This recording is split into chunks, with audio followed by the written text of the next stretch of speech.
Morning class. स्वागत है आपका अपने YouTube channel Hindi by HKM sir में। आज का जो लेसन है वो इंटर वालों के लिए है। यूपी बोर्ड से हरि उपाध्याय जी का है, हरिओध सिंह उपाध्याय, जो कि पवन दूतिका इन्होंने लिखा।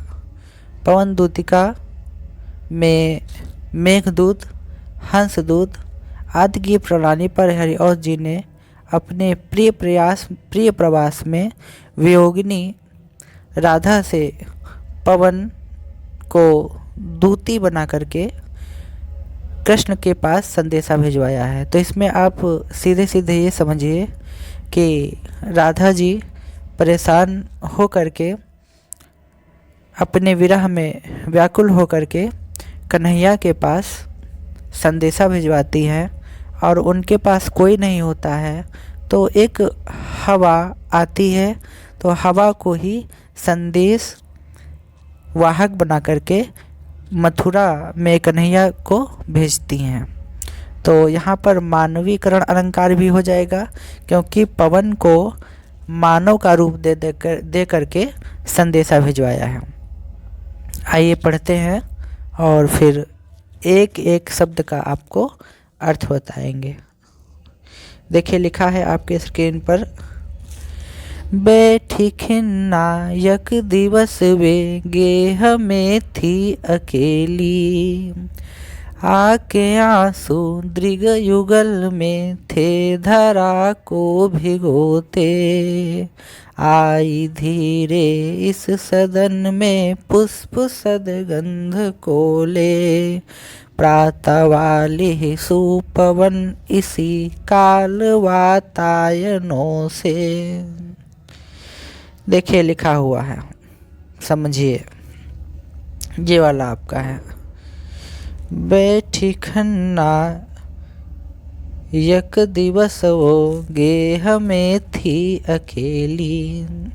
बैठी मतलब बैठी थी, खिन्ना, खिन्न मतलब होता है दुखी होकर के, यक, यक का मतलब होता है एक, दिवस का मतलब होता है दिन, और वे का अर्थ है यहाँ पर वे सर्वनाम है जो कि यूज़ किया गया है राधा जी के लिए। गेह में थी अकेली, गेह का मतलब होता है घर, घर में अकेली बैठी हुई थी। एक बार राधा जी अपने घर में दुखी मन से बैठी हुई थी। आके आंसू दृग युगल में थे धरा को भिगोते, और उनके आँखों में आंसू आ रहे थे। युगल, युगल मतलब होता है आँख, लेकिन दृग का मतलब होता है, दृग युगल का मतलब होता है दोनों आँखें। दोनों आँखों में आंसू आ गए थे और वो आंसू क्या कर रहे थे, धरा को भिगोते। धरा मतलब पृथ्वी, पृथ्वी को भिगो रहे थे। राधा जी इतनी परेशान थी, इतनी दुखी थी कि उनकी आंखों में आंसू आ गए और आंसू पृथ्वी पर गिर रहे थे। इसके बाद लिखा है, आई धीरे इस सदन में पुष्प सदगंध को ले।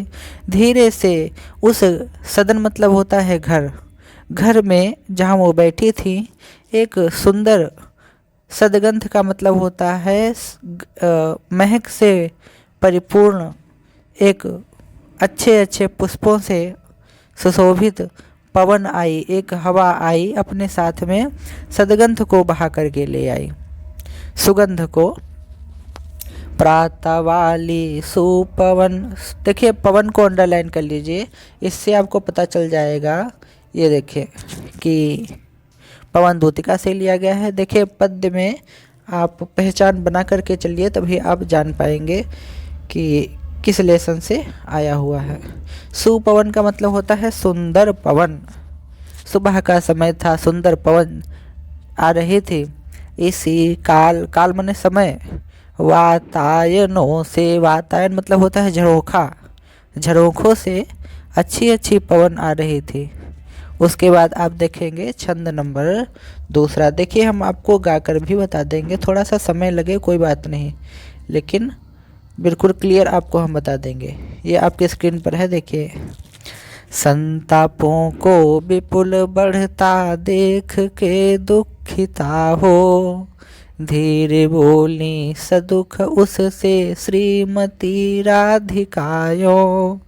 प्यारी प्रातः पवन इतना क्यों मुझे है सताती। क्या तू भी है कलुषित हुई काल की क्रूरता से। देखिए इसमें भी बीच में पवन आया है, जहाँ पर लिखा है प्रातः पवन इतना मुझे क्यों है सताती। तो पवन से पता चल गया कि पवन द्योतिका से लिया गया है। अब आप देखिए स्क्रीन पर, संताप मतलब होता है दुख, दुखों को विपुल बढ़ता, विपुल मतलब होता है विस्तृत मात्रा में बढ़ते हुए देख करके दुखिता हो, वो क्या हो गई, दुखिता हो गई, दुखी हो गई। धीरे बोली, धीरे से बोली, सदुख, दुख के साथ में, उससे, किससे, पवन से, श्रीमती राधिकायो, श्रीमती राधिका जी बोली। प्यारी प्रातः, हे प्रातः, हे प्यारी सुबह वाली पवन, पवन मतलब हवा, क्यों मुझे है सताती, मुझे क्यों सता रही हो। क्या तू भी है कलुषित हुई काल की क्रूरता से, क्या तू भी सताई हुई है, कलुषित मतलब है सताई हुई, काल की, काल मतलब समय, समय की क्रूरता से क्या तुम भी सताई हुई हो, जिस प्रकार मैं सताई हुई हूँ। मुझको छोड़कर मेरे प्रियतम कन्हैया चले गए, क्या तुमसे भी कोई बिछड़कर दूर चला गया है, ये पूछ रही हैं राधिका जी। फिर क्या कह रही हैं कि हे पवन मेरा एक काम कर दो, क्या काम कर दो, तीसरे छंद में आप देखिए स्पष्ट हो जाएगा। ये लिखा है, मेरे प्यारे नव जलद से कंज से नेत्र वाले, जाके आए न मधुबन से और न भेजा संदेशा। मैं रो रो के प्रिय विरह से बावली हो रही हूँ, जाके मेरी सब दुख कथा श्याम को तू सुना दे। अर्थ समझिए, व्याख्या आप तभी कर पाएंगे जब आपको अर्थ आता होगा। लिखा हुआ है, ये तीसरा वाला छंद है।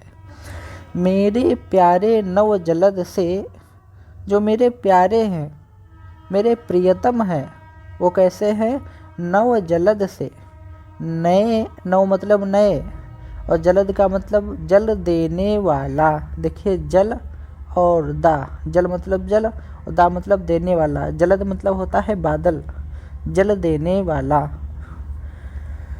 मेरे जो प्रियतम हैं वो नए बादल के समान हैं।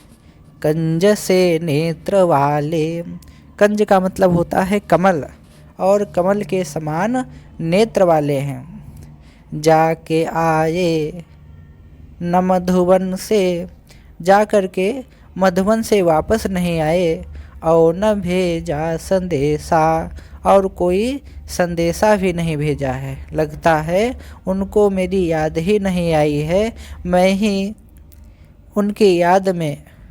लिखा है, मैं रो रो के प्रिय विरह से, मैं रो रो करके प्रिय, अपने प्रियतम से बिछड़ करके, विरह मतलब बिछड़ना, बावली हो रही हूँ, बिल्कुल पागल हो गई हूँ।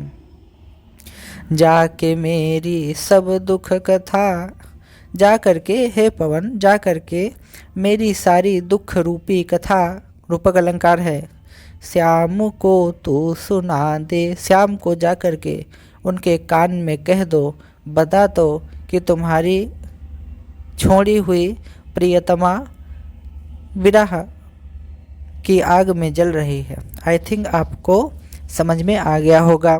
उसके बाद छंद नंबर 4 जो लिखा हुआ है, ये आपके स्क्रीन पर थोड़ा सा मैं और जूम कर दूं। ये लिखा हुआ है,